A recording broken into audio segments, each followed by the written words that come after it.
MP Kota Baru disekolahkan oleh MP Pasir Gudang. Roll. RUU ni yang nak dipindah ialah perkara 43/2A. Bukan kita nak pindah perkara 384. Kalau kita nak pindah perkara 384, itu memerlukan persetujuan Majlis Raja-Raja. Kita tak pindah itu. Yang nak dipindah Seksyen 43/2A. Dan Seksyen 43 ini tidak termasuk dalam perkara yang tak boleh dipindah. Terima kasih.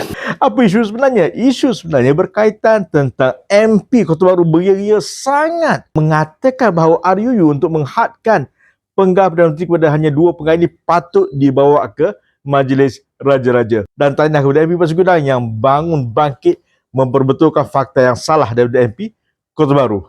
Nampak?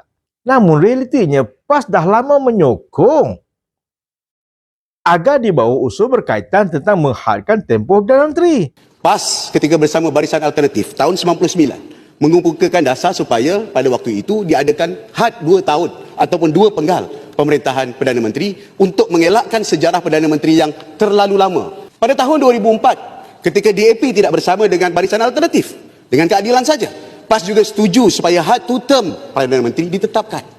Dan pada tahun 2018 ketika bersatu bersama dengan keadilan dan juga DAP dan juga Muda, masa itu Muda tak ada lagi, kita juga telah menetapkan bahawa adanya two-term policy. Dan tahun 2019 kerajaan pada PH 1.0 telah membawakan bentangan usul itu. Nampak? So timbul persoalan, kenapa sekarang ni tentang, kenapa sekarang ni bantah, kenapa sekarang ni tak setuju. Ini maknanya apa tuan-tuan dan puan daripada Allah Subhanahu Wa Taala? PAS tidak konsisten dengan perjuangan mereka. PAS tidak istiqamah dengan perjuangan mereka.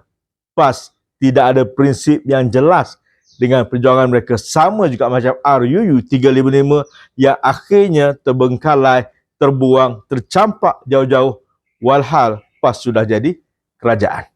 Faham maksud saya? Assalamualaikum warahmatullahi wabarakatuh. Nampak?